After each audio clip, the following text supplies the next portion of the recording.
ഞാൻ പിറ്റ എടുക്കാനായിട്ട് ഞാൻ തീരുമാനിച്ചപ്പോഴാണ് എൻ്റെ ചേച്ചി പറയുന്നത്, മോളെ നീ അങ്ങനെയൊന്നും ചെയ്യല്ലേ, ഊണ് കൊടുക്കാന്ന് പറഞ്ഞു. അങ്ങനെ ഞാൻ മോനെ ഇറങ്ങിയത്. എനിക്ക് ഞാൻ ഒരുപാട് അനുഭവിച്ചു മോനെ. കിടക്കാടം പോലും ഇല്ലാത്തൊരവസ്ഥയാ മോനെ. ഇപ്പം വാടക വീട്ടിലാണോ താമസിക്കുന്നത്? വാടക വീട്ടിൽ താമസിക്കുന്നത്. എല്ലാ ദിവസം വന്നിരിക്കും. ഞങ്ങള് മൂന്ന് മണിയൊക്കെ ആകുമ്പോൾ കഴിഞ്ഞിട്ട് പോവല്ലേ.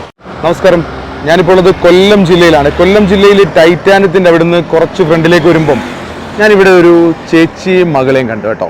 ഒരു കുടയുടെ താഴെയായിട്ട് വീട്ടിലൂണാണ് കച്ചവടം. അപ്പം എന്തായാലും നമുക്ക് അവരുടെ ആ ഒരു കച്ചവടത്തിന്റെ രുചിക്കാഴ്ചകൾ നമുക്കൊന്ന് കാണാം. എന്താണ് അവരുടെ സാഹചര്യം എന്നൊക്കെ ഒന്ന് അന്വേഷിക്കാം. ചേച്ചിയും മകളുമായിട്ടാണോ കച്ചവടം? ചേച്ചിയുടെ മോളായത്. ചേച്ചിയുടെ മകളാണ്.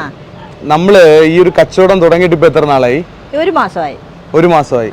ചേച്ചി, ഈ കച്ചവടത്തിലേക്ക് ആരാണ് ഇങ്ങനെ ഇറങ്ങാനായിട്ട് താല്പര്യം പ്രകടിപ്പിച്ചത്? എന്റെ ചേച്ചിയാ, എന്റെ ഇവിടെ അമ്മായിയമ്മ, അതായത് എന്റെ ചേട്ടത്തി ചേച്ചിയാ പറഞ്ഞത്. ഇപ്പൊ ഞാനാണെങ്കിൽ എനിക്ക് ഒരുപാട് അങ്ങ്